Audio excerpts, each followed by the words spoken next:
तो नमस्कार दोस्तों, दिस इज वैभव त्रिपाठी। आप देख रहे हैं आपका अपना YouTube channel Azad classes and we are continuing the sessions of money and banking. Money के हमने सारे टॉपिक्स किए, कॉमर्शियल बैंक के फंक्शंस हमने पढ़े and in this particular video you are going to study about credit और money creation with commercial bank. और इस बार के लिए 30% जो रिडक्शन हुआ है इसमें credit control by RBI delete कर दिया है।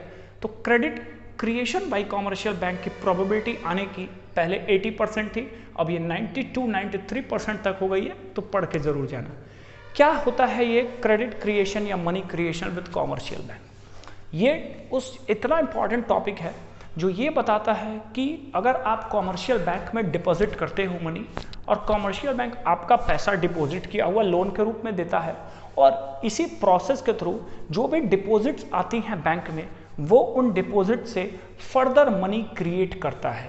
कैसे करता है आइए देखते हैं। एग्जाम में दो तरीके के क्वेश्चंस आपसे पूछे जा सकते हैं। या तो आपको दे दिया कि explain the process of credit creation with banks, तो भैया आपको ये डेटा बनाना पड़ेगा, स्केड्यूल बनाना पड़ेगा और हाइपोथेटिकल डेटा करना पड़ेगा।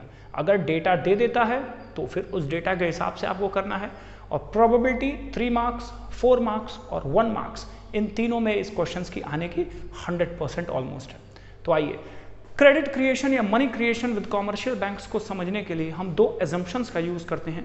The number 1 assumption is all the banks in an economy are one and the same, and the second assumption is all the receipts and payments will be made through check. assumptions क्या बताया कि economy में जितने भी bank है ना भाई, जितने भी कॉमर्शियल बैंक वो एक ही बैंक मान लिया गया है, माना गया है कि वो एक ही बैंक है। और दूसरा assumption ये है कि जितना भी रिसिट्स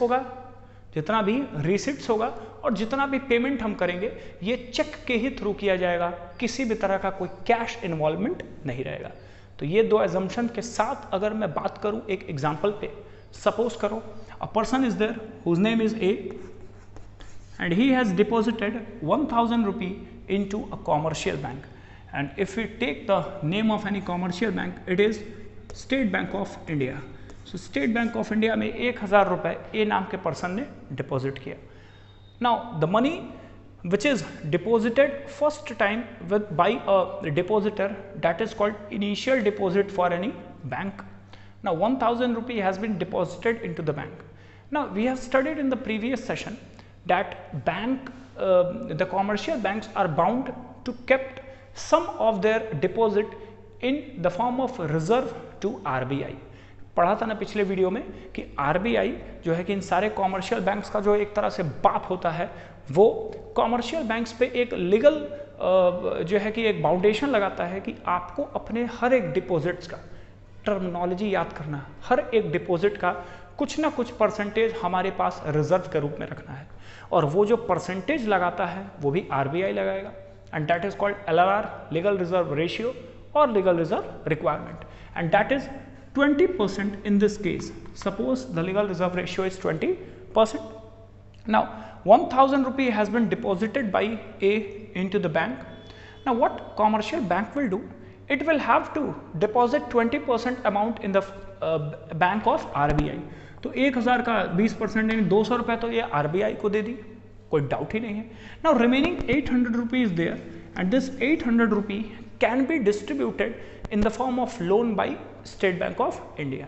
अब सपोज करिए कि एसबीआई को भैया पैसा कमाना था तो पैसे कमाने के लिए तो लोन देंगे, तो लोन दे दिया। लोन ले कौन रहा है?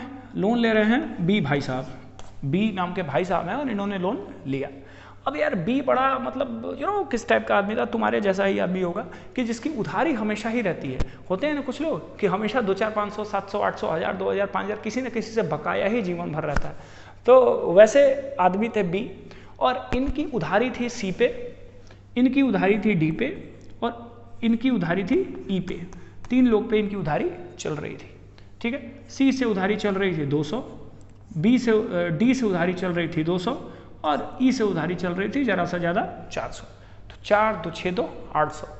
Now what we have studied still, एक बार फिर आपको याद कराते हैं भैया। 2 एजम्पशंस थे कि सारे के सारे बैंक इकोनॉमी में एक ही रहेंगे और दूसरा कितना भी रिसिट्स हो और कितना भी पेमेंट हो वो चेक के थ्रू मेड किया जाएगा, no cash is allowed.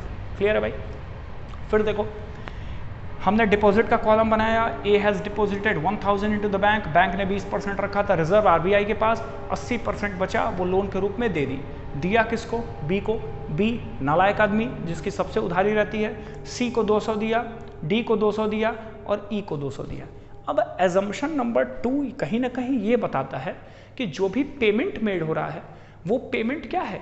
Check के फॉर्म में होगा, कैश के फॉर्म में नहीं होगा, क्योंकि बी का ये पेमेंट है 200, 200, 400 और सी डी ई के लिए ये रिसिट्स है 200, 200, 400। लेकिन फिर मैं कहूँगा कि एजम्पशन नंबर 2 यही बताता है कि the receipts will also be in the form of check.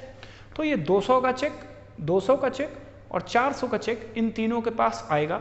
And assumption number 1 this time says that there is only a single bank in the economy, so that check will have to be deposited in the same bank। Clear है भाई फंडा?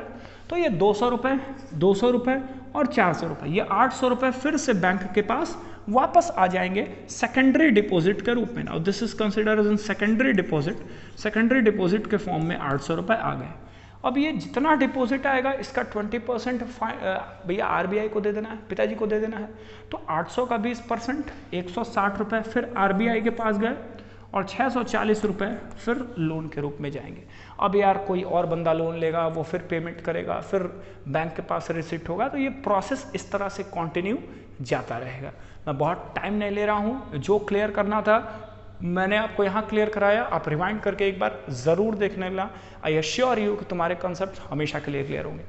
फिर 640 रुपये जो है कि फिर से बैंक के पास आएगा। 640 का 20% 128 और यहाँ हो जाएगा 512। ठीक है, तो ये आपका प्रोसेस चलता रहेगा। लेकिन द मैटर इज़ कि ये प्रोसेस हमारा कब तक चलेगा? This all are secondary deposits. The main thing is कि हमारा the actually major thing is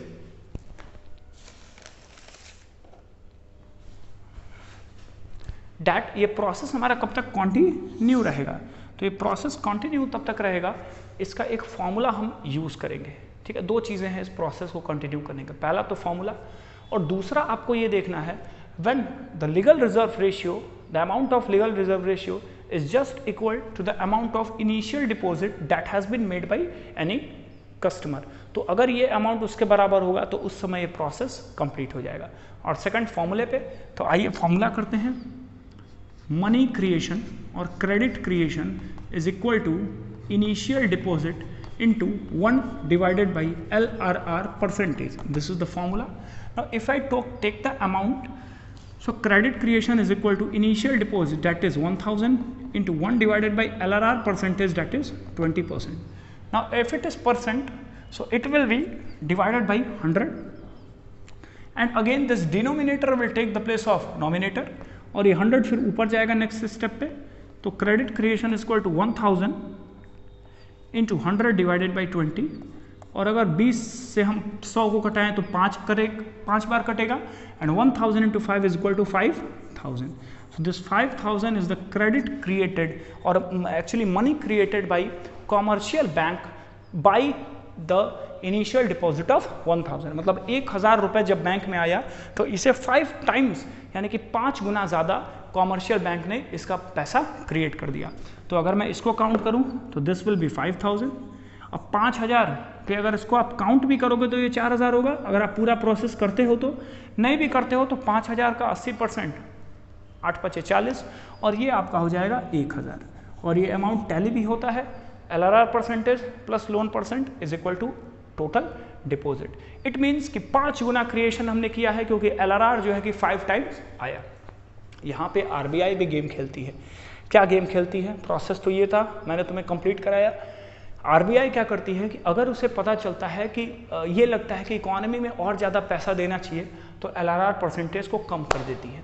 क्या हो अगर ये LRR परसेंटेज 10 हो जाए तो 900 रुपये के अमाउंट के बराबर कॉमर्शियल बैंक लोन दे पाएगा, और क्या हो अगर ये LRR परसेंटेज 50% हो जाए तो ये सिर्फ 500 रुपये के बराबर इकोनॉमी में लोन दे पाएगा। तो RBI controls the total money supply and the money in India.